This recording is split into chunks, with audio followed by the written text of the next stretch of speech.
को लेकर एक वेबिनार को संबोधित कर रहे हैं। आपको सीधे वहीं लिए चलते हैं।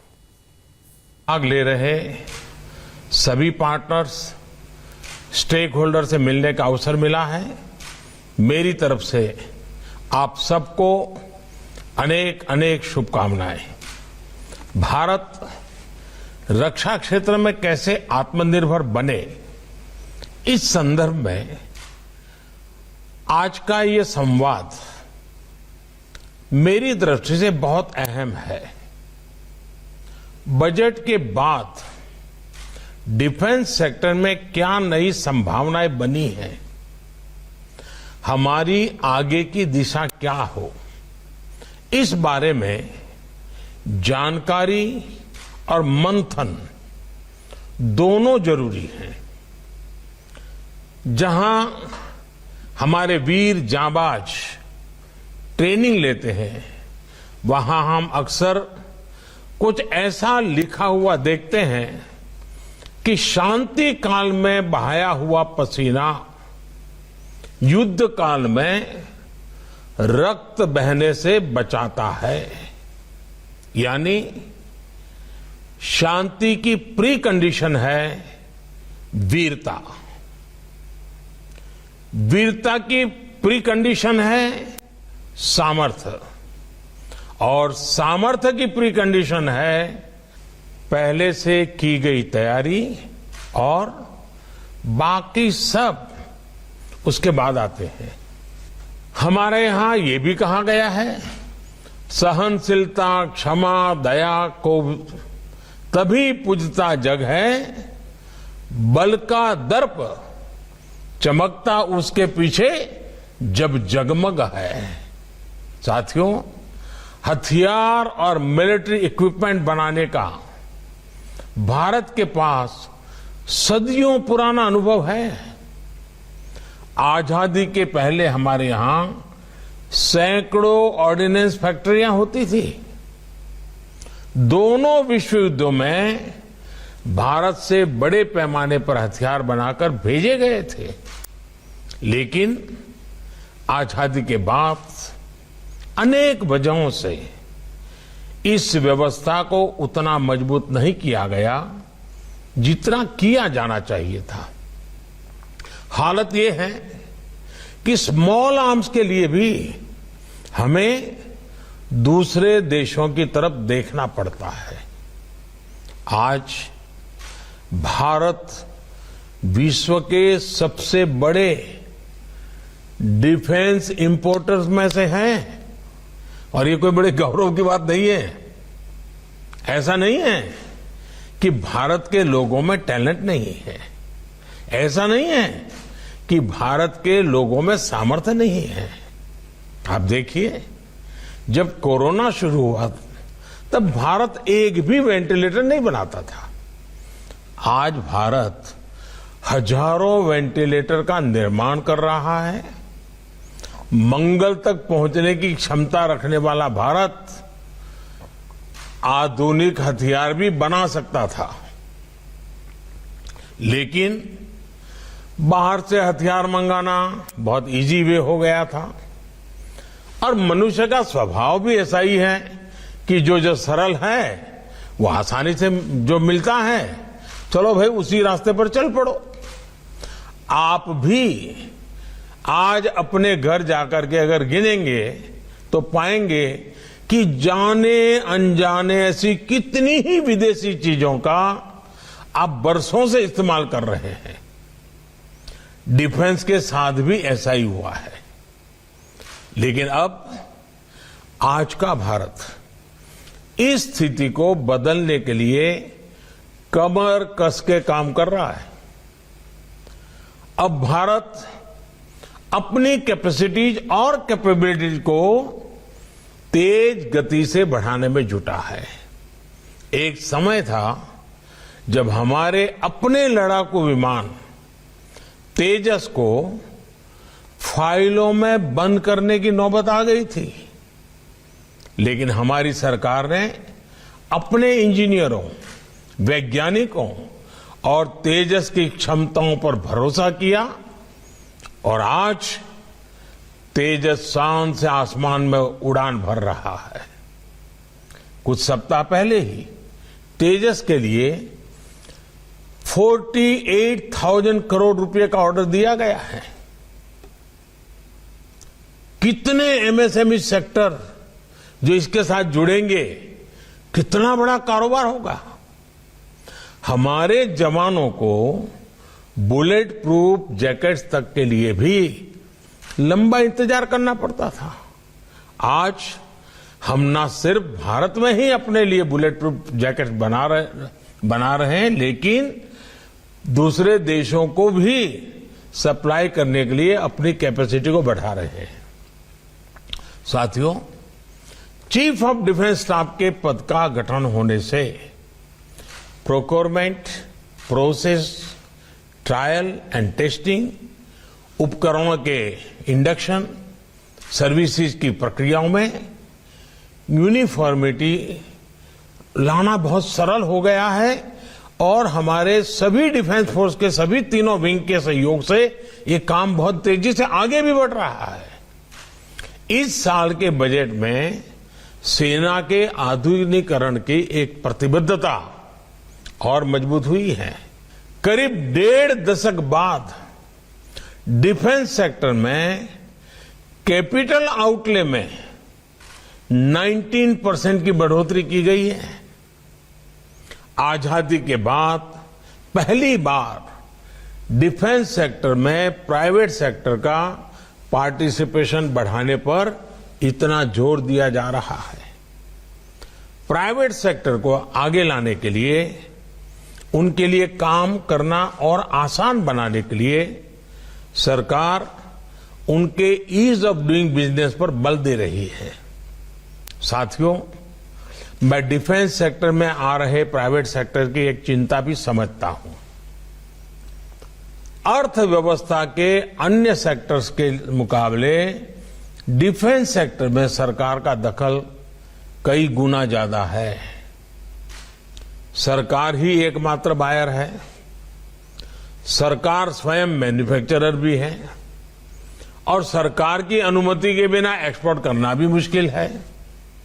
और यह स्वाभाविक भी है क्योंकि यह सेक्टर नेशनल सिक्योरिटी से जुड़ा हुआ है। लेकिन साथ ही प्राइवेट सेक्टर की साझेदारी के बिना 21वीं सदी का डिफेंस मैन्युफैक्चरिंग इकोसिस्टम खड़ा नहीं हो सकता। यह भी मैं तो भली भांति समझता हूं और अब सरकार के सभी अंग भी समझ रहे हैं। और इसलिए आपने देखा होगा कि 2014 से ही हमारा प्रयास रहा है कि ट्रांसपेरेंसी, प्रेडिक्टेबिलिटी और ईज ऑफ डूइंग बिजनेस के साथ हम इस सेक्टर में लगातार एक के बाद एक कदम उठाते हुए आगे बढ़ रहे हैं। Delicensing, deregulation, export promotion, foreign investment liberalisation, ऐसे अनेक उपायों के साथ हमने इस सेक्टर में एक के बाद एक मजबूत कदम उठाए हैं। और मैं ये भी कहूंगा कि मुझे इन सारे प्रयासों के लिए सबसे ज्यादा सहयोग, सबसे ज्यादा मदद यूनिफॉर्म फोर्सेस की लीडरशिप से मिली है। वे भी एक प्रकार से इस बात को बल दे रहे हैं, इस बात को आगे बढ़ा रहे हैं।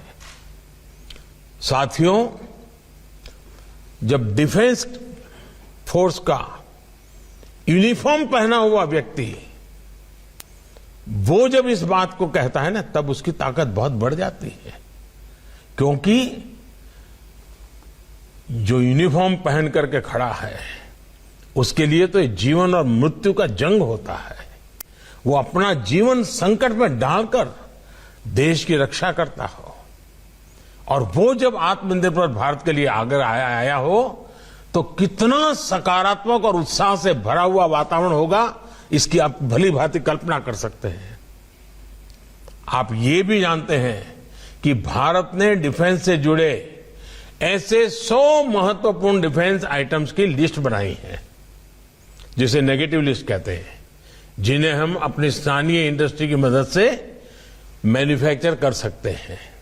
इसलिए टाइमलाइन इसलिए रखी गई है ताकि हमारी इंडस्ट्री जरूरतों का पूरा करने का सामर्थ्य हासिल करने के लिए प्लान कर सके।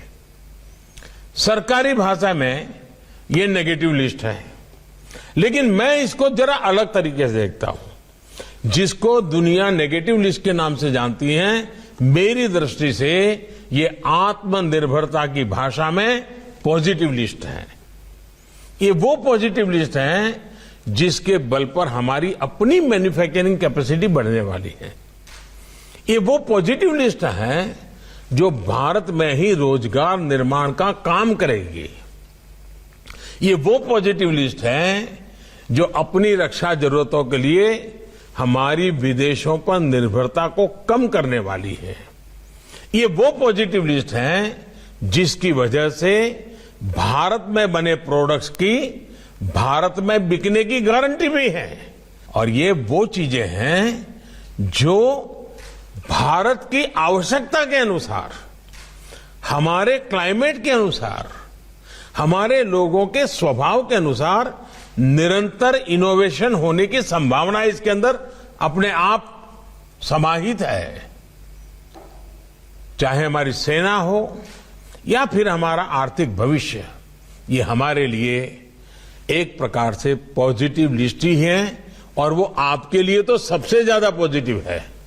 और मैं आज इस बैठक में आप सभी को ये भरोसा देता हूं कि डिफेंस सेक्टर से जुड़ा हर वो सामान जिसे डिजाइन करने, जिसे बनाने का सामर्थ्य देश में है, किसी सरकारी या प्राइवेट कंपनी में है, वो बाहर से लाने की अप्रोच नहीं रखी जाएगी।